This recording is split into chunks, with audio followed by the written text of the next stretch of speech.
So first up, let's talk about Steven Crowder. A lot of you guys have probably seen his live stream this morning where he brings me up. So we're going to have to respond to that, obviously, because he makes some pretty heavy implications and insinuations in his video that are so patently false that it's shocking to me that a man with his following would be stupid enough to put this onto a platform. So let's first back this up in case you don't know who Steven Crowder is. It's totally plausible. He sort of lives on the internet. Steven Crowder is somebody who has a show called Louder with Crowder, who had something very terrible happen to him at the end of last year.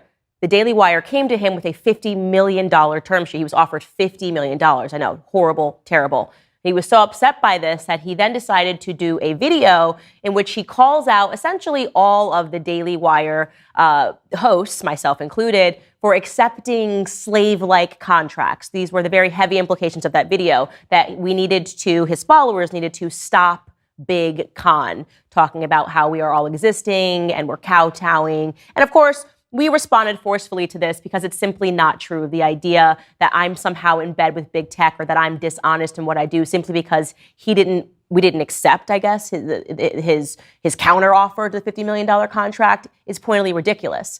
Now, why are we talking about him again? Well, in closing back in January, I essentially said that we were no longer going to talk about Steven Crowder, and I instead offered that people should pray for him because obviously when a man does something like that, he is broken. You don't do something like that to your friends unless there is something going on in your personal life.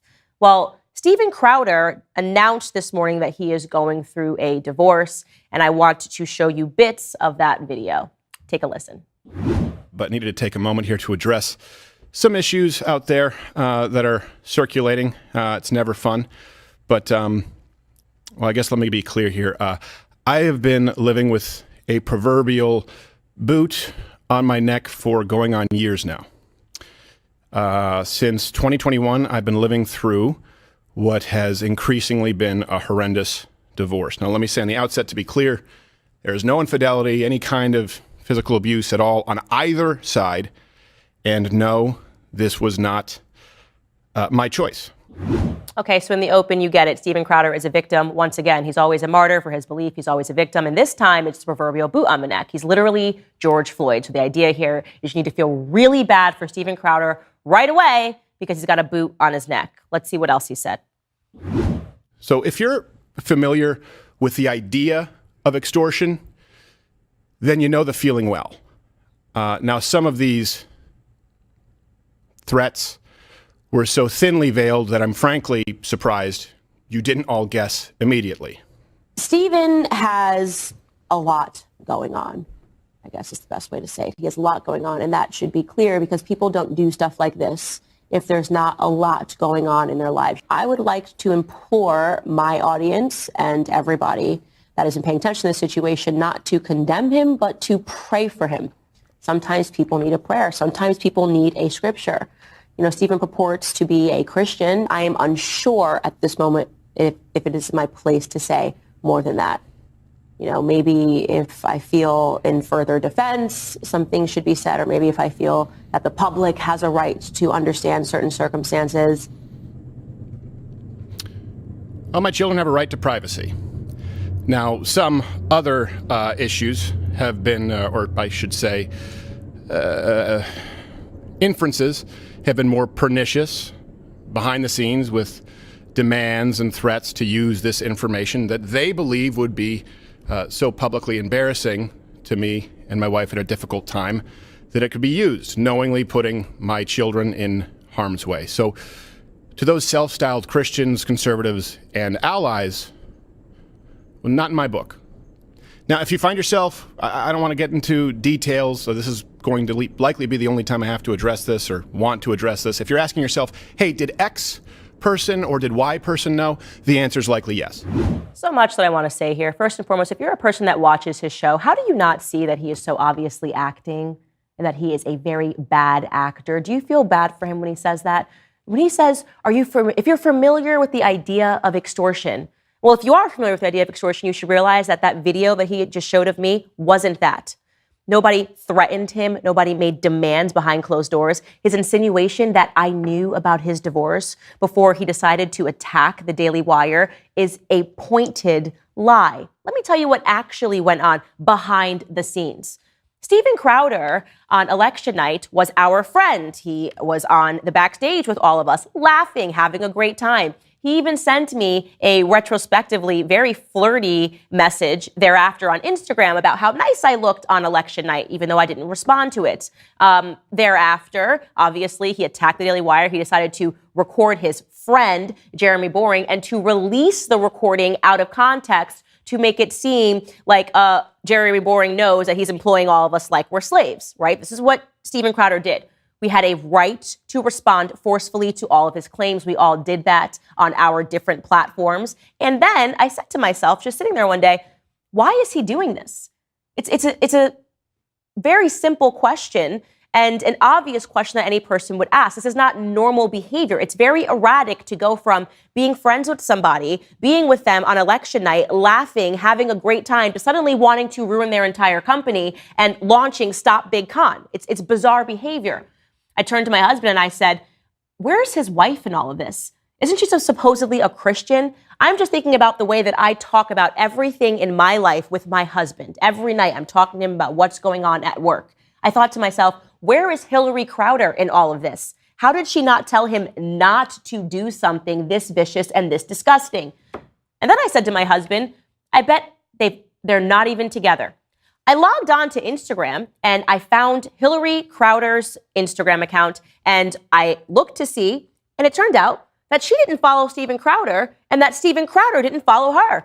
He didn't follow anybody in her family and she wasn't following anybody in his family. That was my aha moment. Clearly, there was some sort of a separation. Now, this might sound like crazy CIA stuff, woman stuff. It's exactly what happened. I then spoke to Jeremy at the Daily Wire and I said, do you think that him and his wife are potentially separated? And he said, no. Obviously, it's his friend. He would have known whether or not they were separated, except he didn't. He actually had no idea if they were separated either.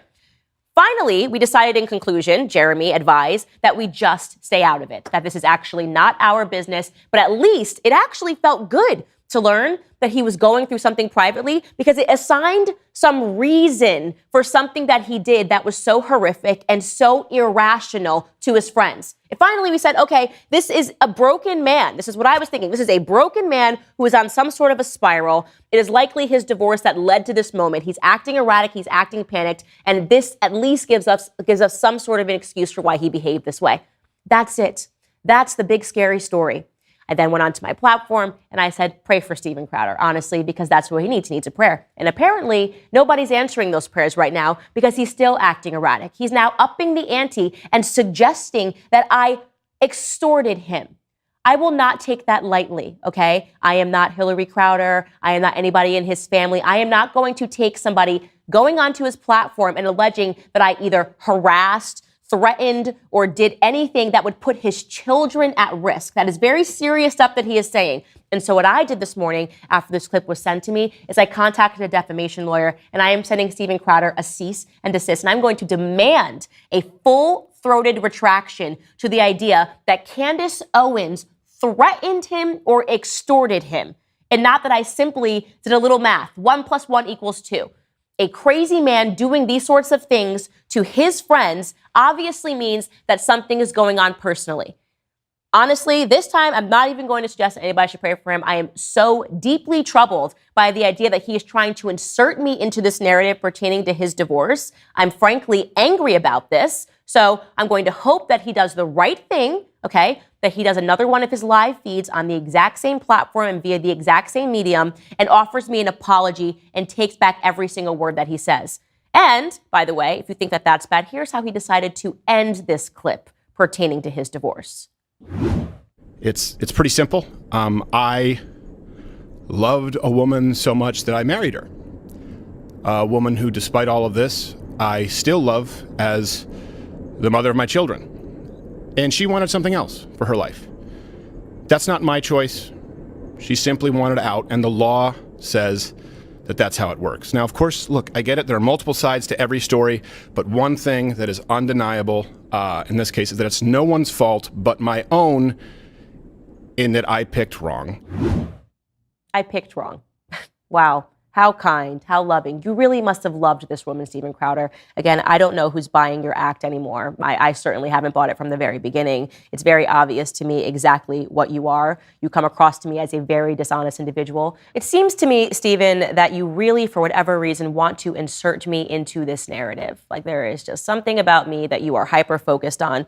And so I want to help you a bit. And really, I want to help your wife because you essentially just used your platform. Millions of people have access to your platform. She doesn't have the same, to insult her. You picked the wrong woman, okay? So here's what I would like to do. I would like to invite Hilary Crowder onto my platform because she doesn't have one and because her ex-husband apparently just used his to insult her, to say that he picked the wrong woman. I find that to be really despicable. So Hilary Crowder, if you are watching, you are more than welcome to come on my show and to talk about what's actually going on. Because as I said, I don't trust a single word that comes out of Steven's mouth.